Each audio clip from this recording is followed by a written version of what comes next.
markii taan ka dago Soomaalidu warka waa la laabtaa wana siyaasadii uu haay waxa la sheegaa xaqiiqada jirta waxa weeye dhibaatada Soomaaliya ka taagan oo burburkii u keenay waa ka mid ah dad qabaa'il ah oo shacab ah oo qabsalkooda qabiil yahay inay inta meel isugu tagan yahay dawlad baan nahay waxaas waxa la yiraahdaa taasuna marka la baxay Soomaaliland waa koox SNM burcada waa maxaa soo raacday oo dalkii xaqiiqadan sheegay ma ana dad caayeen waxa waaqay oo jir la sheegay intay meel istaageen ayagoo reer ah iyo waxa yiraahdaa anaga waxaan leeyahay Soomaaliland shacbiga kale ku nool boqoy galbeedna anaga xukumay waxa meel laga yaraa marka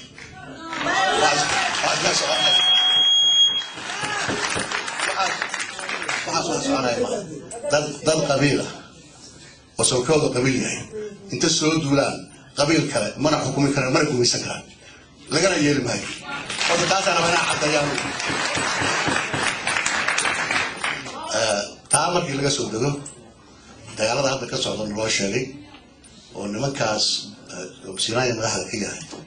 aan ku celiyay qabiilka ah ay kula dirayaan shacbiga degan Soomaaliya sanadii cayn waa gardarro qayxan qof kasta oo Soomaali ayadoo qabiilba loo ogin iyo waajib ku tahay inuu arrintan kala dhidiyo waxay awoodiisa ama ha noqoto financial resource ama ha noqoto cod siyaasadeed inuu kala yeelaa waxaan yeelin mana qaadanin saasan anugu aaminsanaa fikradana in aniga rag iska dhab laakiin waa taladan bixinayo marka arrintan waa arrin Soomaaliyeed ma arrin gaar u ah dadka degan Soomaaliya sanadii cayn waxa weeye waa dad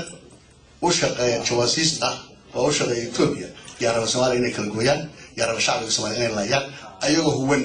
magac beer oo khuraafaad ah oo leeyahay Soomaaliland adduunkiina waa diiday hadda midku ma garanaysaa wax Soomaaliya organized ama urur ah oo hortaagna inaan la aqoonsan Soomaaliland ma jiro waxa hortaagna waxa weeye shacbiga adduunka hortaagna inaan la yeelin dad qabiil ah inay dawlad noqdaan adduunkuna shacbi u leeyahay ma ha dadka iska orday haddana tiiba hortaag marka ayagoo saas inay yiraahdaan dhulkii Soomaaliya sanay anaga xukuna sababta waala Ingiriis xukumi jiray waxa la jiray British Somali Territory taas waxa weeye waxa salahay Soomaaliya waa mid dhibaato ku qabsatay waa in laga shaqeeyaa dhibaatada Soomaaliya si loo baxo ma koox walba iyo qabiil walba intuu meel istaagin yiraahdo anagu waxaan dawlad dadkana wax burayna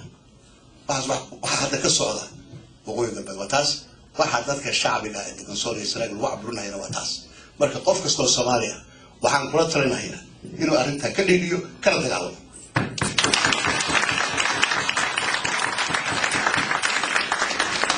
waxaan dowladaha Mareykanka dalalka European Union dalalka Carabta Islaamka u sheegayna gardarrada ka socota ay suganayaan Soomaaliya iyo kooxdiisu waxa weeye waxaan la qaadan karin waa inay ciidamadooda dib u gurtaan waa inay ka qaataan ciidamada u jooga Soomaaliya sanadii cayn anigu taasana aaminsanay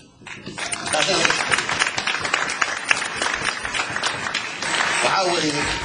تاريخي هران لو شيء كنا نقول معي ذات كانوا وصلبي وكريدوكي ذات كي اللي يقرنوا الصومالي أما نقطة كفاية وين أدراوشنا أما نقطة دولية كدن بي ذات كدن الركاس وعاوي ذات الصومالي بقول لك تعلم مركز ذات ساعة إن أي خاص ترى ذات في ولد كشقين ترين كارها ولد كشقين ترين صومالي كربو إن أي خاص ماذا ويكعبر قاطع ونسدرهم in la dhiso regional authority inta Soomaaliya ka imaanayso iyo ismaamul gobol aan hoos imaan Puntland aan hoos imaan Somaliland aan hoos imaan Qurana oo ayagu isku taag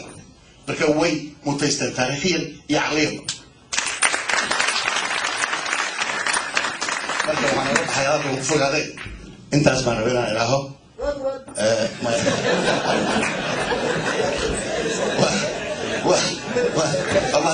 أو كوفك عليه نحرق وحنا بنا كسوق مهمة بحاول ضرب واب بري وحقوق لي عدو الصومالية تاريخية سيد إثيوبيا وسوي الشام وصل الإنسان وصل هذه هي صوماليا وحميس إثيوبيا وحميس وصل صوماليا وحنا ديجر بيناقة بسقبيل بيناقة بسقاق بيناقة بسرجريشن تيجور يسوي إلى المرخ إلى كارت وحوش بينها يرى وانا أنا وضد صومالية sababta dadka dhulka degan isticmaalku ma qabsan karo dadkaaga inta badan haddiina raacay xaqiiqadu taasu waxay isticmaalayaan waxaa weye jawaasistoodii waxay isticmaalayaan waxaa weye dad qabiil aaminsan oon soomaalinimo dan ka lahayn dadka degan Ohio yaa ka badan Soomaaliya marka la sugayo 11 million baa degan Ohio Soomaaliya waxaa lagu qaataa 9 million dad isku af oo isku diin oo isku dhaqan in la qoobo oo la kala kooxeeyo oo la kala waxaas waa fikradda isticmaalka wey kuwa hadda arrintaa ku dhaqmayo Soomaaliya kala wadaynaan anoon runtii la sheego way Soomaaliya waxaa ku soo sheegto war waxaa way idinku qabiil marag way kartaan warkiina la yeeli maayo xaqiiqada taas marka Soomaaliya inta badan waxay rabtaa inay wajho hadda Soomaaliya way digan hadday dhibaato sheegaan dadku adduunka si walba ka dhaca waa inta loo siimaado laga wada hadlo xal raadiyo ma arwa reer baan waa waayo ما عم سيراي وفريا جيسين وانا كسب بيه وعلى ايه رايو بوهر يلا سارم يا اوسي يا ود انو سو اوسي dadka la jiro raacay bas darado taas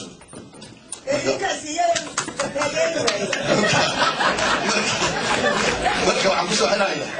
dadka labada gobolada ku dhaqan waa inay midoobaan waa inay israacaan waa inay dantooda ka shaqeeyaan